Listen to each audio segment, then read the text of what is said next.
माँ की ममता। रात के 1 बज रहे थे। फोन की रिंग बजती है। 28 साल का विशाल नींद से उठा। बड़ा खुश होकर फोन को रिसीव करता है। खुश इसलिए होता है क्योंकि उसकी नई जीएफ बिना टाइम देखे कभी भी उसको फोन कर देती है। फोन की दूसरी तरफ से आवाज आती है, जन्मदिन मुबारक हो बेटा। आज मेरा बेटा पूरे 28 साल का हो गया है। मैं बहुत खुश हूँ।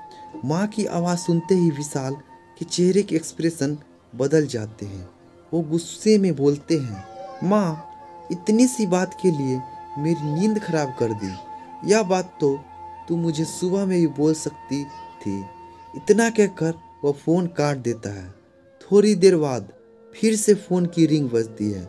विशाल फिर से फ़ोन उठाता है और इस बार फ़ोन पर पिताजी होते हैं। विशाल इस बार आराम से बात करता है। विशाल बोलता है, थैंक यू पापा जी, मुझे बर्थडे विश करने के लिए फ़ोन किया, वो भी इतनी रात को।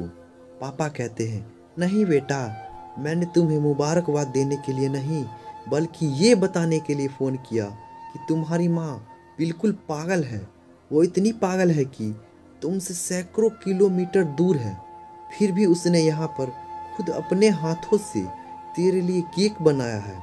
ऊपर से ये जिद कर बैठी कि जब तक तुझे विश नहीं करती तब तक न खुद खाना खाएगी न खाने देगी। आनंद सब ध्यान से सुन रहा होता है और उसे महसूस भी हो रहा था कि मेरी माँ को मेरी फिक्र है। विशाल बोला, नहीं पापा, माँ बिल्कुल पागल नहीं है। पापा कहते हैं, नहीं बेटा, तू अपनी माँ के पागलपन को नहीं जानता, मैं जानती हूँ। वह तो 28 साल पहले ही पागल हो गई थी जब डॉक्टर ने उसे कहा था, या तो हम बच्चा को बचा सकते हैं या आपको। उसने बिना 1 सेकंड भी सोचे बच्चे को बचाने का फैसला ले लिया और मुझे भी कसम देकर उस फॉर्म पर साइन करने के लिए मना लिया था जिस पर लिखा था उसकी ज़िंदगी इस ऑपरेशन से खतरे में, और अगर उससे कुछ होता है तो इसके जिम्मेदार डॉक्टर नहीं होंगे। अब तू ही बता, बिना तुझे देखे जो औरत तेरे लिए मरने को तैयार हो जाए उसे हम पागल नहीं कहेंगे तो क्या कहेंगे? इतना कहकर पापा ने फोन रख दिया। विशाल ने भी अब यह महसूस किया था कि वह जो कर रहा है वो भूल नहीं, गुनाह था।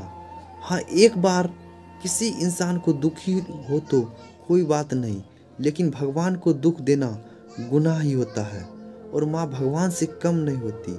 तत्पश्चात आंसू उसकी आंखों से बह निकले। सवेरा होता ही आनंद अपने घर की ओर रवाना हो गया। अपने माँ बाप से माफ़ी मांगने के लिए घर पहुँचे। उसने माँ से माफ़ी मांगी जिसने उसे गले से लगा लिया। पापा ने कहा, कोई बात नहीं बेटा, जा तू वापस चला जा। तेरी माँ हमेशा कहती थी कि तू उसे बुढ़ापे में संभालेगा, लेकिन मैं उसे समझा दूंगा। जैसे आज तक मैं उसे संभालते आया हूँ वैसे ही आगे भी उसका ख्याल रखूंगा। उससे भी यह समझ लेना चाहिए, जो बेटा उसके लिए एक फ़ोन करने से परेशान हो जाए वह उसे उम्र भर क्या संभालेगा। बाप की ऐसी कड़वी बातें सुन विशाल की आंखें बहने लगी। वो सर झुकाए अपने बाप के सामने चुपचाप खड़ा रहा। अपने बेटे को परेशान देख माँ आगे आती है और पापा को कहती है, जाने दीजिए, माफ़ कर दीजिए, हमारा ही बेटा है। माँ की ममता का मोल ना कोई लगा पाया था और ना कोई लगा पाएगा। 9 महीने प्रसव की पीड़ा सहन करके हमें नई जिंदगी, नई दुनिया में लाने वाली माँ ही हमारी हर गलती को माफ़ कर सकती है। धन्यवाद। Thank you for watching. ऐसे ही मोर इंटरेस्टिंग वीडियो के लिए हमारे चैनल को सब्सक्राइब करें एंड लाइक करें। Thank you.